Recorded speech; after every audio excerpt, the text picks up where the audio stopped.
Muy buenas tardes. Hi everyone. Good afternoon. So we're going to start by opening up this space. It's going to be a bilingual space today. My name is Alexia. I am the interpreter. We are going to be conducting in English and I'll be interpreting into Spanish, and the session is going to be recorded. Entonces, muy buenas tardes a todos. Me llamo Alexia, soy el intérprete. El espacio de hoy es un espacio bilingüe. Se va a conducir en inglés y lo voy a estar interpretando simultáneamente al español. Va a ser grabado también.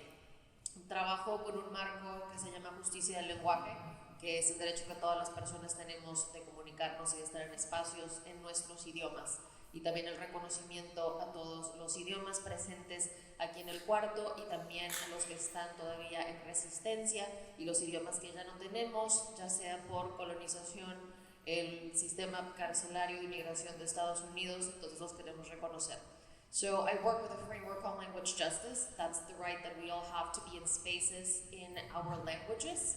And it's also honoring and recognizing all the languages present here in the room with us today, and also the languages that we have lost because of colonization, the carceral system, and the immigration system in the US and the world. Entonces, con eso, nada más para pedirles a los presentadores que llevemos un paso moderado al hablar. Y creo que eso es todo. So just a brief reminder, kindly to keep a moderate pace when we're participating today so I can keep up. And I'm going to pass the mic back to Juan. Thank you, gracias.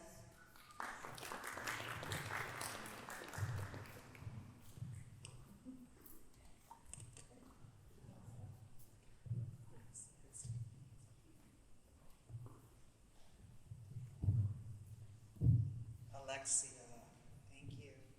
Hi, I'm Sarah Russin, Executive Director of LACE, and this is Laura Hyatt, Executive Director of LAND, Los Angeles Nomadic Division. So we're really excited that we co-partnered on this project. So just a quick sketch. I don't think she's here tonight, but Daniela Quintanar, who's our former curator at LACE, started this project with Jackie. Where are you, Jackie? Well, there you are. Hiding back there. Started talking with Jackie, like a year and a half ago? I don't know, it's COVID time. We're not sure how many years have gone by. But here we are. So tonight we're going to be filming our filming. It's very meta. We'll be filming the filming. But we wanted to just welcome you all. Tonight we're going to have Juan Silverio, who's our Assistant Director of Programming at LACE, is going to lead us down. Hey, Juan. Juan worked really hard on this project, so I just want to give them a special shout out in terms of producing the project along with the LAND team. And you want to introduce those guys? Yeah, we have both Sarika and Ariel here tonight. So thank you to all the teams, and Fiona, Camille, the LACE team too. And Natalie Godinez, Jackie's partner in crime on this project. Beautiful weekend to be spent together. So this project's funny because it's a very somber project, but we also are really happy to see everybody and be together. So we're kind of back and forth with grief and celebration. Juan will be moderating the conversation, which is going to be between old friends, Jackie and Rafa Esparza.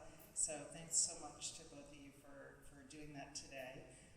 And Laura's going to thank all of our sponsors for this program. It took a village. Yeah. So I want to thank the Angelus Art Fund, the Andy Warhol Foundation for the Visual Arts, Jarl Moan and Pamela Moan, who supported a new initiative at LAND to support emerging artists with some of their kind of most, their first site-specific large-scale public presentations. So Jackie was part of the inaugural cohort of the Moan Land Grantees, Ultimed, the National Performance Network, and the City of Los Angeles Department of Cultural Affairs, especially for making tonight's program possible. Great. Thanks. Juan, you ready to go? And Alexia, if you are listening to either of the translations, Alexia is awesome. So you get to translate that. Alexia is awesome into Spanish. We worked with her during the Zoom years, and she made it just amazing for us. So thank you for being here tonight.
so much for coming out here.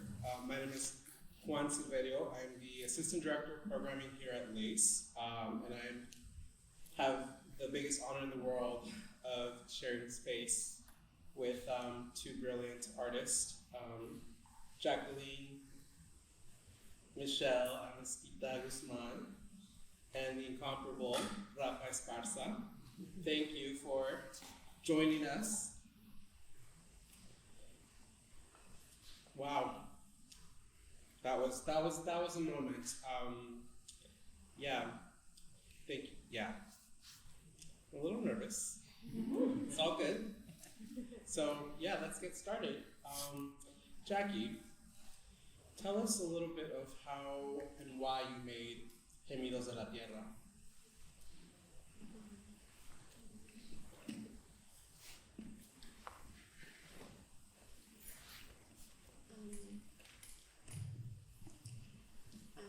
Thanks everyone for being here with us tonight.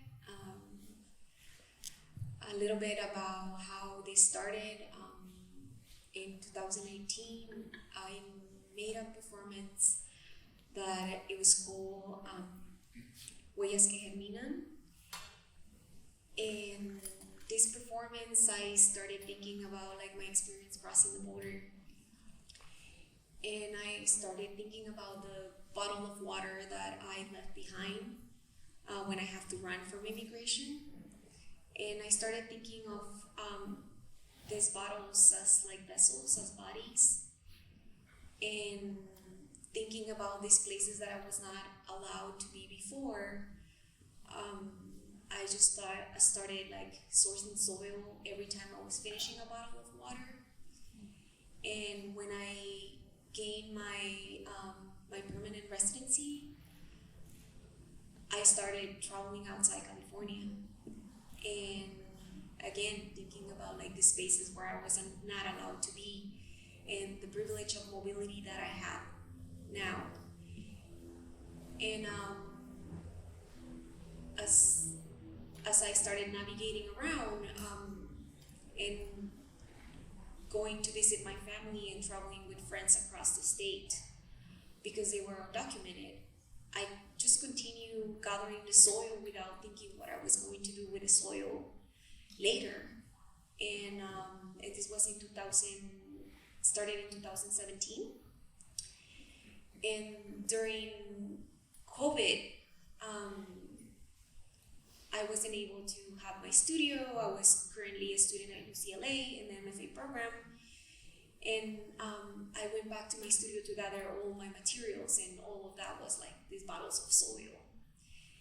And I started connecting these ideas of like, oh, I cannot see my friends again. You know, this experience is something that I have been through before. I cannot see my family. I'm like in this space confined.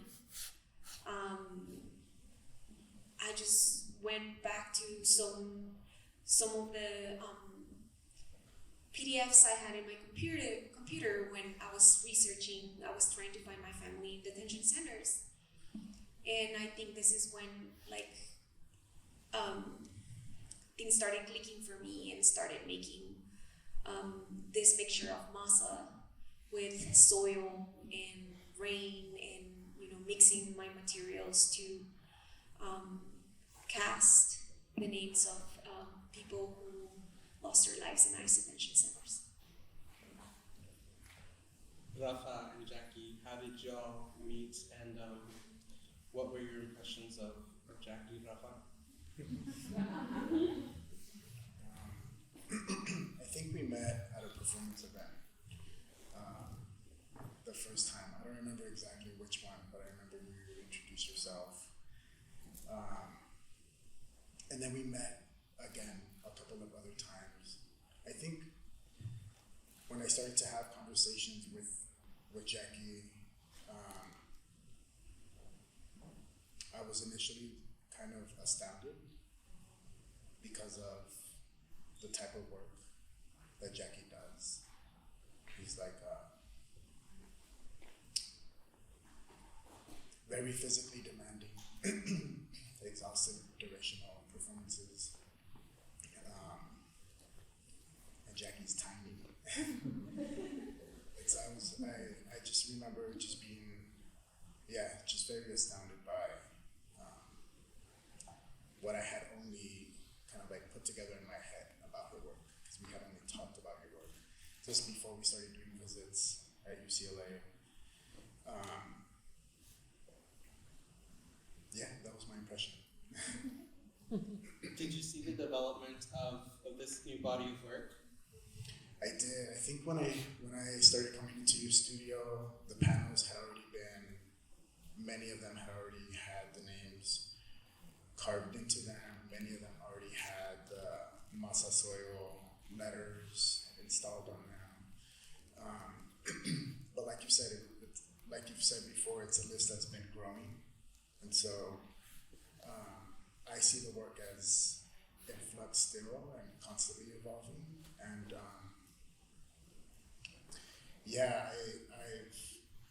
I feel like I've seen Jackie. It's so interesting that just a few minutes ago we were talking about care, being a caretaker. Just like as a human, like the types of jobs that you've held, the way that you care for your family, the way that you've cared for other people, is so extended into your practice and into the specific work. Because I'm glad that you took a minute to like take a deep breath, because it's very heavy work to live with, and it's a heavy lift. And so I see very much kind of Jackie working within this lineage of not only artists, but organizers, activists, people that have had their feet on the ground, working with like immigrant justice coalitions that do this on a daily.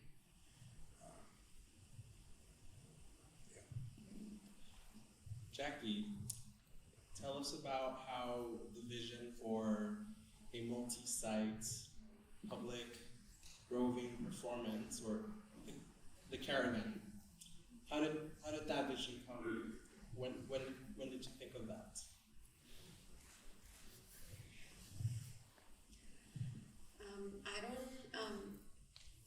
I don't recall like on a specific time of when that happened, but I think it was when I started like putting the work together and like thinking about this privilege that I didn't have before of being mobile, and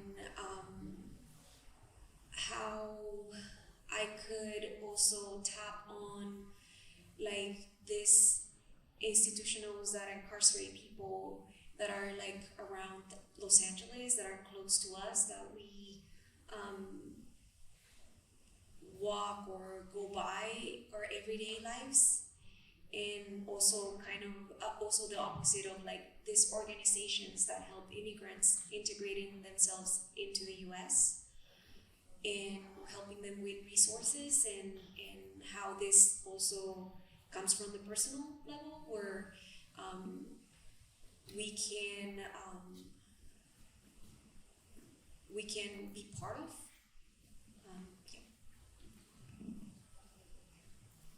So, what was it like when you connected with Daniela to start this project with Lace and Land? So it was, I think, I don't remember the time, but it was during a conversation with Tania Guiniga that we went down to the border, and I was photographing some of the work that Tania was doing at the border, and so we were just, we just started like talking about the project that I was making, and then I was sourcing more soil because I was running out of soil to make the names, because as you mentioned, it's like the list continue growing, and one of the states that had the more deaths is California and Texas. And I started explaining to Daniela why I was like sourcing soil, and that's how the conversation started about the project. in like the ideas that I wanted to like bring into life for the work. Rafa, you were a part of this artist project too, where you were addressing immigration justice in plain sight. Could you tell us a little bit more about your experience with that? The project that you're referring to is called XMAP in plain sight. And it was just like a multi-pronged collaborative project that I did with Castles, another like amazing performance artist, where we invited a cohort of 80 artists from around the country to generate messages that would be sky-typed over 80 different immigrant detention facilities across the U.S. So we hired a sky-typing company that owns a patent on sky-typing. They're like the only ones in the world that could sky-type messages in the sky. And we asked them to type out these messages over like different current detention facilities at jail, migrant folks, but also historical sites of relevance. For instance, like places that used to incarcerate Japanese American folks during the internment camps. So that project, again, it was like we worked with Seth Hernandez Torquillo, who is a impact strategist, and they worked to establish like a coalition of immigrant justice organizations throughout the country, so that this message,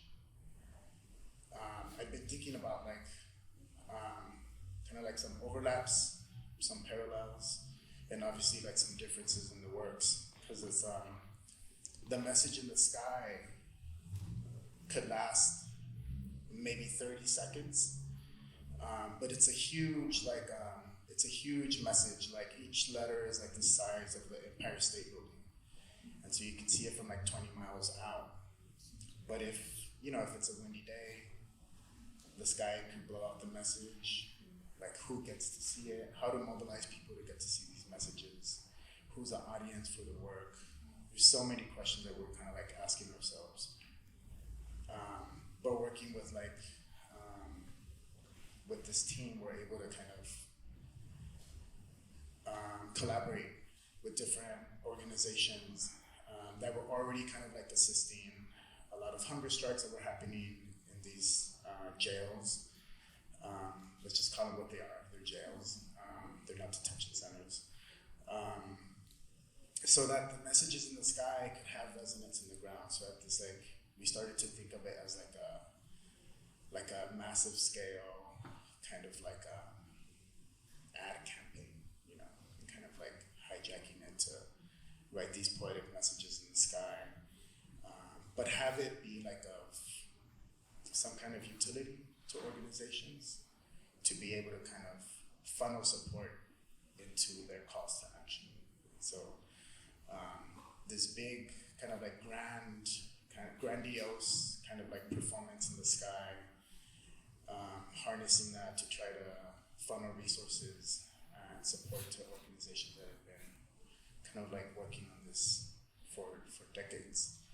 When I think about we did that in the height, like literally in the midst of the pandemic. There wasn't any institutional support. We did kind of like all the fundraising on our own.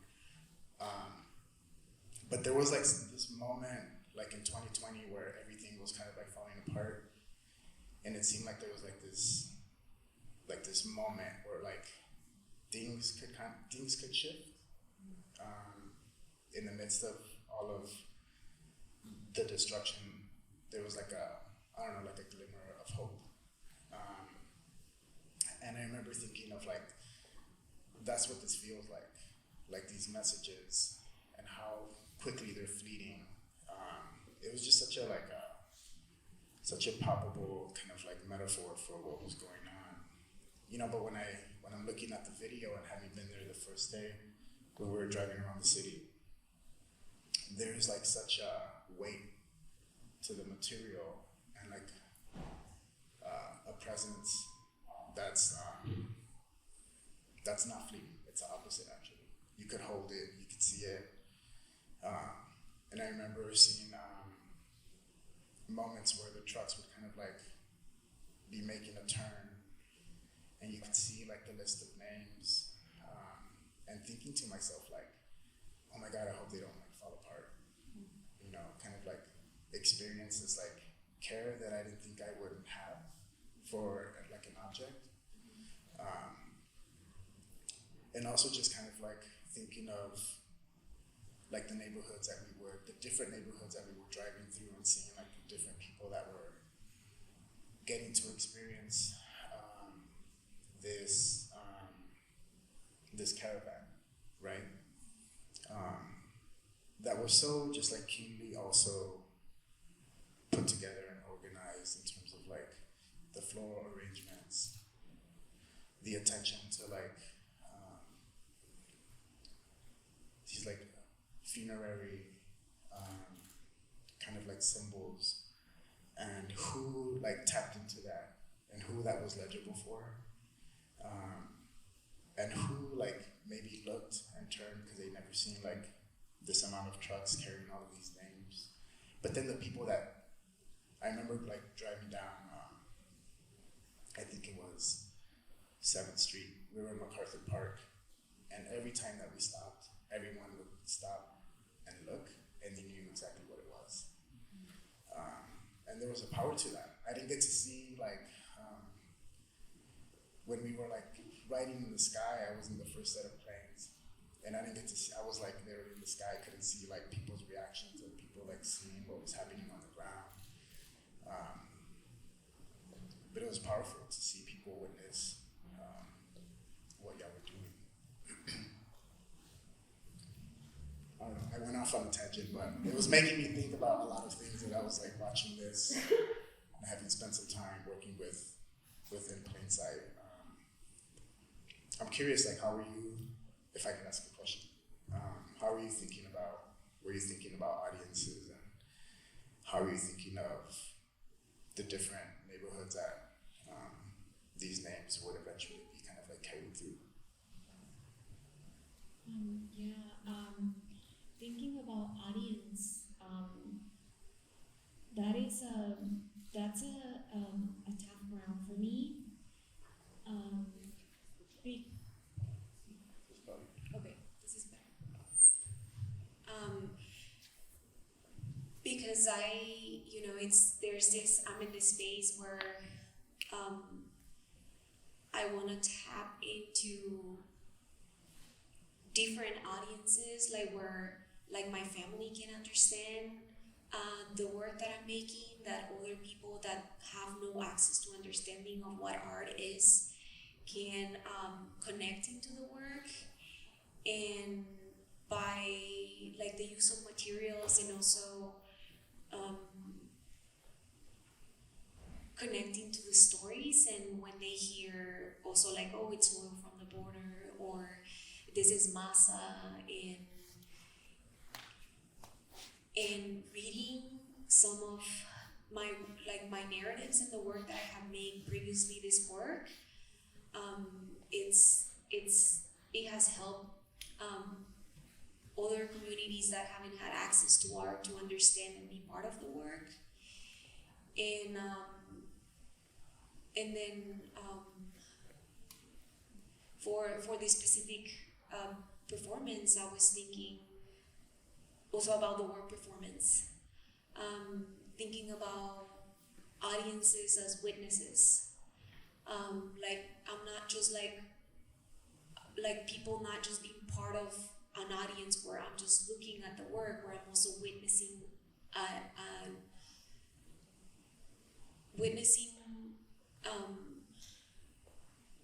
like these interactions that are happening in the landscape, and these letters that I wrote to people about sharing this story, like sharing this document with them, like what do I do with this document, and making people witnessing something and have them think about like, oh, what do I do with this, instead of just being the audience of a performance, more of witnessing an action.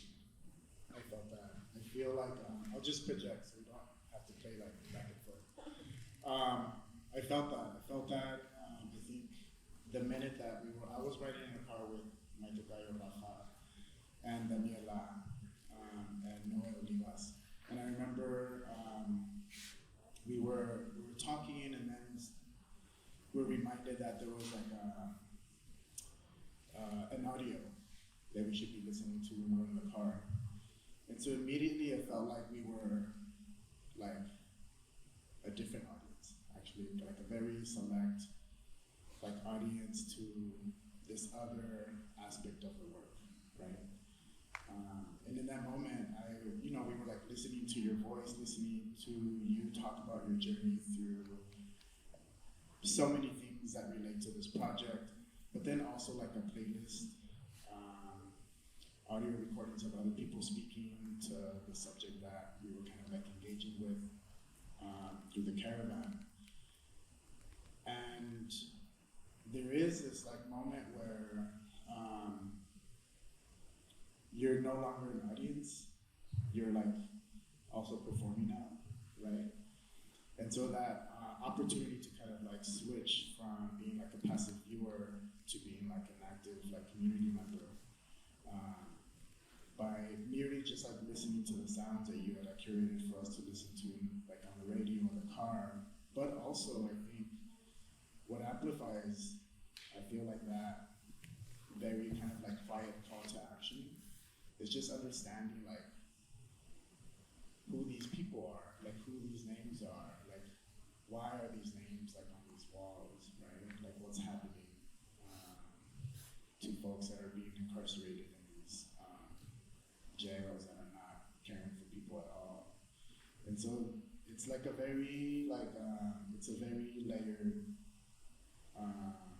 work that has like many entry points to kind of experience the work as like like as a passerby. Some people may have seen it as a parade. Some people may have seen it as a funerary caravan. But for those of us that were in the caravan, there is like this very kind of like I don't know. It wasn't confusion, but it was kind of like navigating like these different roles that you kind of like inhabit by just being in the car. Yeah, thanks for hello? Thanks for talking about those fateful encounters. That's definitely something that we didn't plan for. There's a lot of, let me try the other microphone.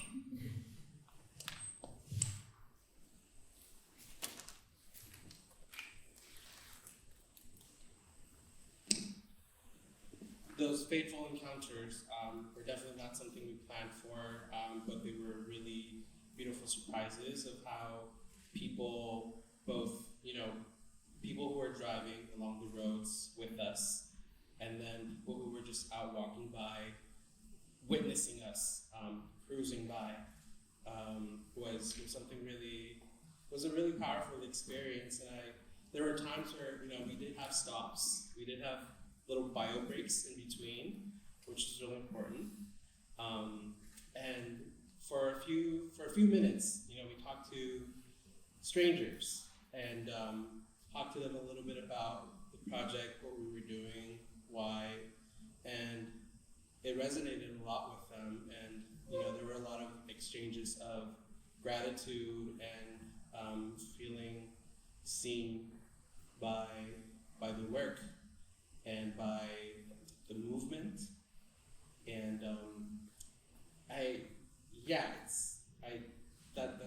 don't know, thanks for bringing that up. It was a really captivating moment, and we were planning all of the logistics, and we anticipated having a lot of an emotionally charged journey, but we just didn't, we couldn't measure how emotional it would be. But I think we did a really, really good job in trying to be thoughtful and bring in care at every single step of the way, care for our caravanners and care for the people out there witnessing us too. What were your thoughts? And as you were, because you were in the first track, right? You were in the first. Yeah, I think by the end, like it was seeing everyone at MacArthur Park, all the different layers that the project took, between the packages that were mailed with the list of debts and ICE custody. There's like this layer of experiencing the work. There's this other layer of the carving the names of the people who just passed in the last year, because I finished 11 panels in last year 2022, and then going back to the website again and seeing more names and adding those names to this new year. That was another layer, and yeah, that's how you started off the performance in the weekend. Right, and then going, like Rafa mentioned, in the cars and sharing like a more personal level of the experience with certain people in the cars, and there was like this almost 2-hour recording that I did with some friends early in like 20 something.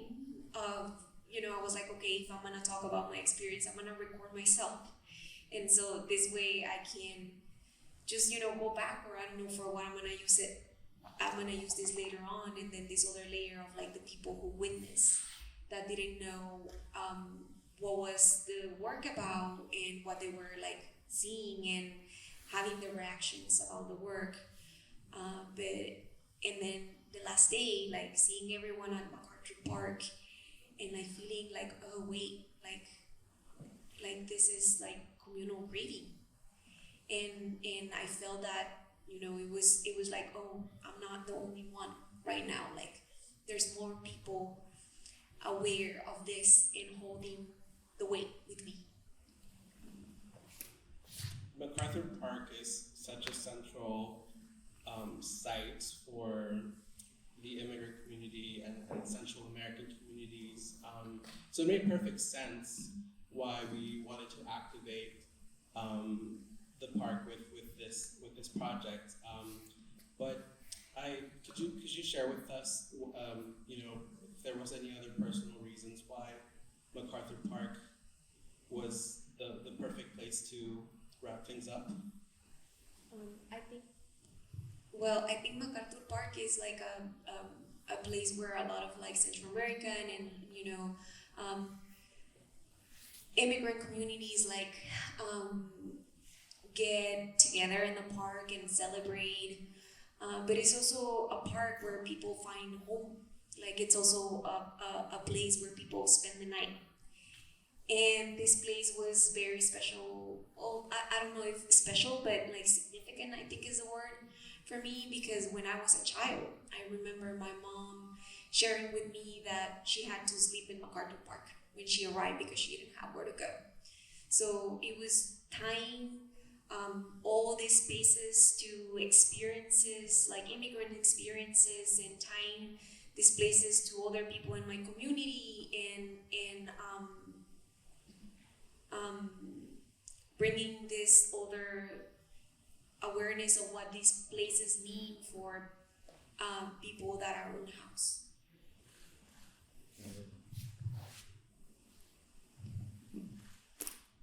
And it also makes sense just because of like how active the park is already. There's like church, there's like 20 churches happening, like mass that's happening already in the park.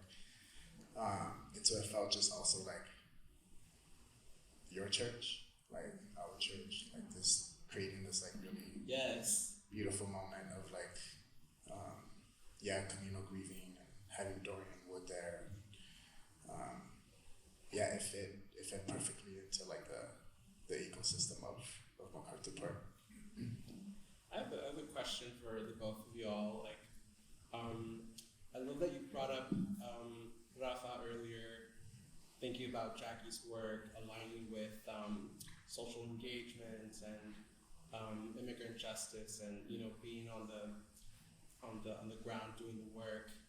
Like, how do y'all see this intersection between the arts or social practice or performance and immigrant justice? Like, what do you hope to see for your contemporaries or future generations to push out? Like, what's the hope? What's the vision?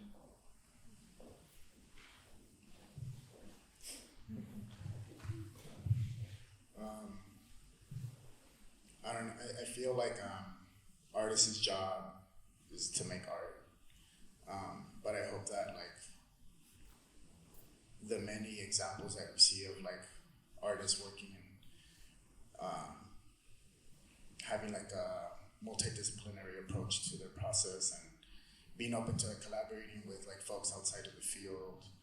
I hope that kind of like broadens just people's perspectives. I hope that it impacts like their sense of ethos and responsibility, compassion and humanity. That's kind of like, I feel like all that we can hope for. I don't feel like collaboration and this work is like it's not like easy or fun. I think it is a practice and a skill in and of itself, a field, and oftentimes artists are kind of like the worst people to be doing that kind of work, just because there's so many like skilled professionals that do it so well. But I do feel like there is something very unique and special that artists bring to like these conversations, and there is. I just experienced like firsthand working with In Plain Sight that so many times like a lot of these organizations are working with like very tight budgets and actually don't have the resources to bring in like creative folks to initiate these different approaches to getting visibility for a campaign of sorts. So there's definitely like a lot of opportunity for engagement. I think it does take like someone that's willing to do that kind of heavy lifting. I think this is a question, one, that I have been asking myself for a while, and I think earlier Rafa and I were like, how are you? And I'm like, yeah, like, I feel that I'm making this kind of work, but I also have questions, and I'm questioning myself, and Rafa's just like, just make the work. And I think that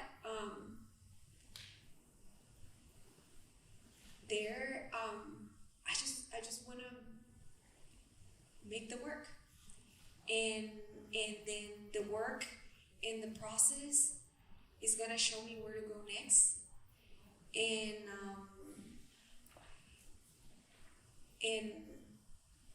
also where I go next, and is gonna open up other portals for other artists that are making similar kind of work to and it's a little conflicting too, because as what you said, like, there's sometimes not space or not resources for the work to be created, and there's sometimes not organizations that are like supporting the artists who are making this kind of work. So So this is what I mean, like it's conflicting because there are many other artists that are also trying to create the work, but there's not many organizations that are supporting them in their practice. Thanks for the answers. I want to open up the floor now to folks in the audience who have questions for Jackie and Rafa. That's questions or responses, anything from the video that compelled you to think a certain way, or any questions? Not all at once. Ariel? I feel so honored to have been able to witness this project, and I wanted to know, Jackie, how you made the decision to include adding a couple of the last names as a way to kick off the weekend, knowing that could have been something you did before starting the procession.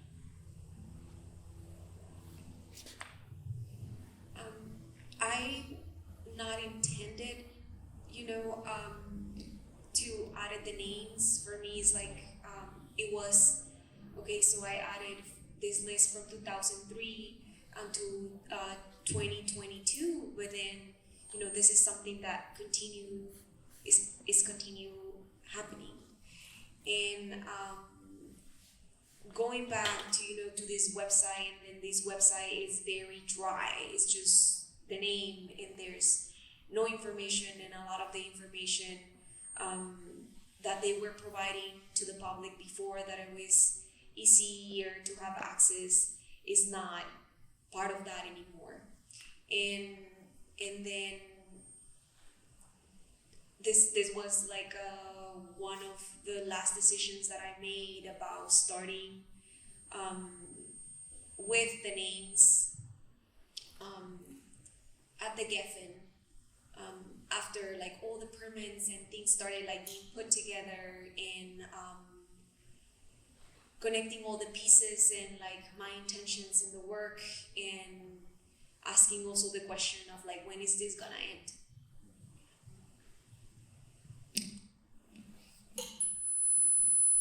Any other questions? Yes. It's really, I think it's really easy for a project like this to just be really heartbreaking. It took some time after, the weekend to kind of really process and I think fully feel the weight and the gravitas of a project like this. So I'm kind of curious, in both of your practices, does hope play a role in it? Do you think about hope? How do you kind of also process for yourself, after kind of completing a project with an insight on a project like this?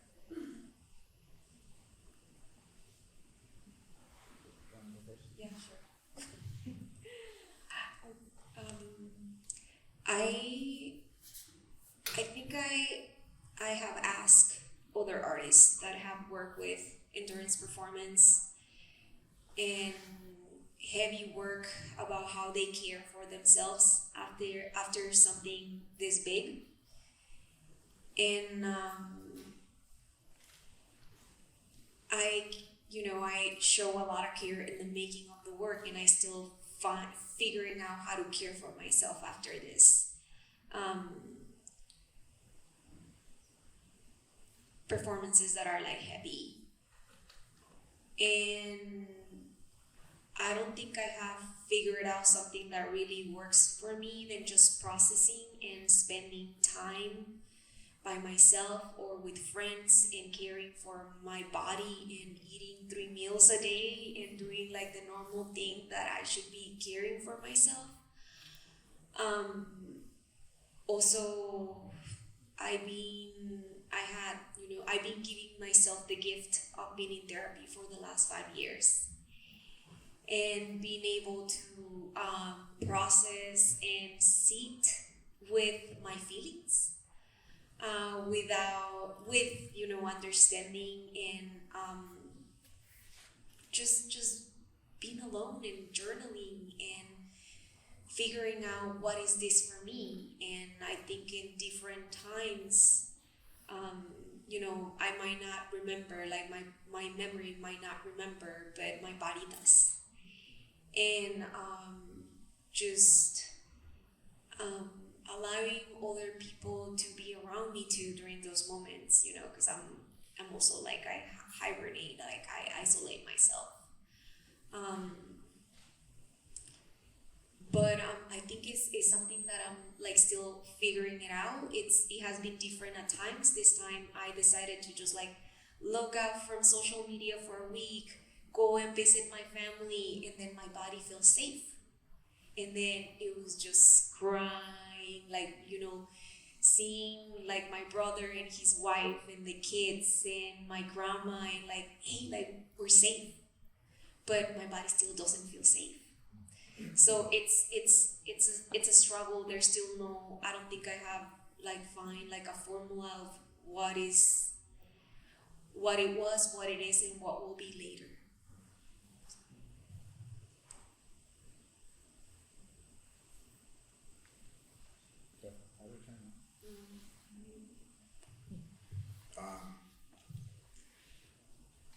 I feel like hope is a funny word, just because like I feel like a lot of artists like won't ever admit that hope is like such a big part of the process. You make something, you put it out into the world, and you hope that like all of these conversations that you've been having like in your head with your close peers are gonna translate. There is a lot of hope that goes into just making something. You're creating something. I think I agree with you with all of the different forms of care that you have to practice and participate in, whether it's, and I hope that it does include like therapy, like mental health. I think for me, as I get older, it's become important to kind of like make that care more routine, like on a daily, as opposed to like before this big art exhibition or before or after this big performance. I do find a lot of comfort in making things with people and having like transparent conversations with peers and collaborators, and attempting for all of us to kind of like be on the same page. It does feel comforting to be working collectively to kind of like create like a collective self-defense as opposed to like self-care, like the individual, right? I used to retreat also with performance, with very, very heavy work, and I found myself wanting to just kind of, especially for like long durational pieces, and especially like when people like will stay with the work and sit with you for like hours. I find comfort in kind of ending the performance by just kicking it with everyone. I find like the comfort of being surrounded by people. Yeah, I think sometimes the work is also not about like putting so much weight on the act of hope, but actively like working towards like alleviating some of these pressures that are placed by, you know, all of the isms: capitalism, racism, transphobia, homophobia, xenophobia, and doing it like in a very direct and impactful way with the people that you're surrounded by. For me, a word that comes up, that's come up a lot this whole, the last couple of months has been resilience. I think, Jackie, like from day one, you just been teaching me resilience every day ever since then. And like I know resilience, it's can be problematic too, because we, like, especially like how y'all were talking about being a working artist without any resources or even institutional support. Like, you kind of have to be resilient to make the work happen and draw visibility to it. But I think, I mean, this was such a special special time to bring in these resources and like arm yourself with a team to get the message across and make those panels visible, see, like travel around different neighborhoods and feel seen and feel heard. And I think just at every point, like, from logistical perspective and handling all of the admin work and just every step of the planning process, like, I was just kind of like, how are we gonna do this? How are we gonna do this? And you're just like, we'll find a way. We will. It's gonna happen. And I don't think you knew like how exactly it was all gonna come together, but I just laid all my trust in you, and it did. Here we are. It all came together. Yeah. So I mean, you're the embodiment of resilience, and I can't get through looking at all the pictures without crying. Like, just, it's reliving that entire caravan experience, but also really just thinking about how you led us the way. And I think this is where a really good example where we really should look to our artists, creative people, our teams to make the work happen and get the movement going. That was a long spiel.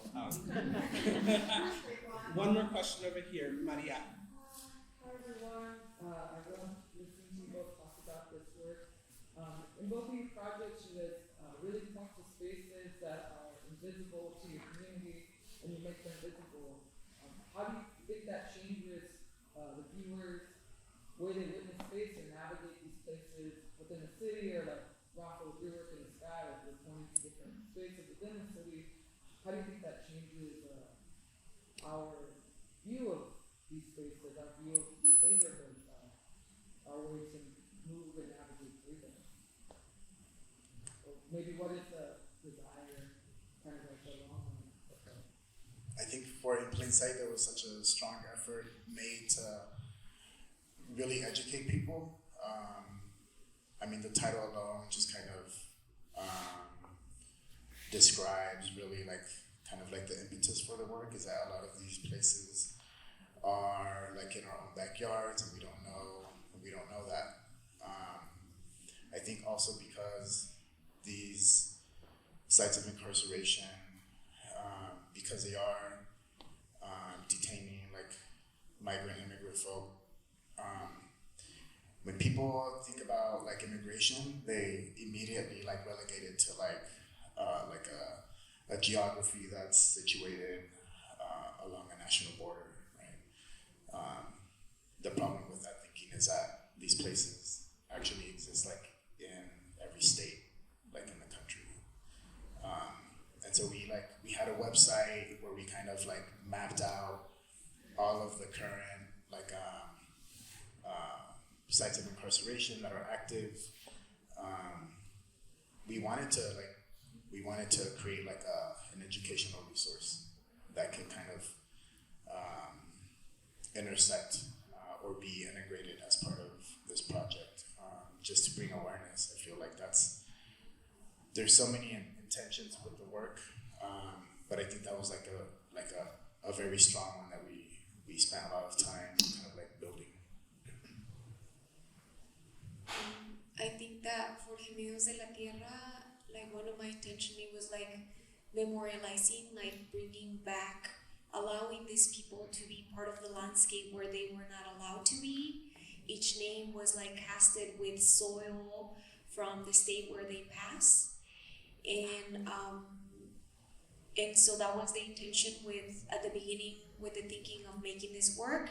And then, it transformed into also this mobility, of how these people could be. I think of this work as I casted these names, and these names were used with these materials that are rain and soil and masa, that whole ancestral knowledge. and how, in a way, I was like allowing them to be alive in the space, but also I wanted to highlight these institutions that are surrounding Los Angeles that we walk or drive by, during our lifetime in here, and highlight also these organizations that work, that we can also be part of, that work more in like an individual level, and then how this also, there's also these other institutions that might look, that are too big for us to kind of like destroy, but we can also as individuals make, learn about these organizations, and like individually we can make the choice to participate or to learn more about these organizations and how can we be part of them, and support other humans integrated to Los Angeles, and these organizations as these incarcerated systems, how they exist, not just like Rafa mentioned, like at the border, but they they're in Puerto Rico and Hawaii and these other states and outside the borderlines that connect, Mexico and Canada. Could I say just something more about I just wanted to say that what you were doing was providing an opportunity to collectively mourn. We're in 2023, and I feel like we still haven't had a formal kind of moment to even mourn the many people that have passed due to COVID, and this is something that everyone experienced across the country, and also there's this work. I feel like that's taken up by creative people, or just individuals that are seeing the need for these things to happen, and then just take the initiative. The other thing that I wanted to say about bringing awareness and bringing some education or shining some light on the subject is that everyone wants to think of these sites of incarceration and immigration and border patrol as over there, at a distance, but it's so tethered to the culture of mass incarceration in this country. If you do go to borderlands, you'll see that most of border patrol officers happen to be brown or people of color. So our families are sometimes kind of victims to the way that these industrial complexes are built in our isolated cities. And so there's so many ways that we're tethered to these systems that we sometimes don't know, right? Because we always imagine it being kind of within a proximity that's not close to us. And so I just wanted to kind of iterate that this work of creating space to learn, to feel, is just really invaluable. Thanks for sharing these final thoughts, Rafa and Jackie. So now we're going to transition back to our reception, and you'll get to talk a little bit more one-on-one. I was wondering if we could just have the video on again for people who missed it. Yeah, let's run the video back. Thank you, Jackie and Rafa.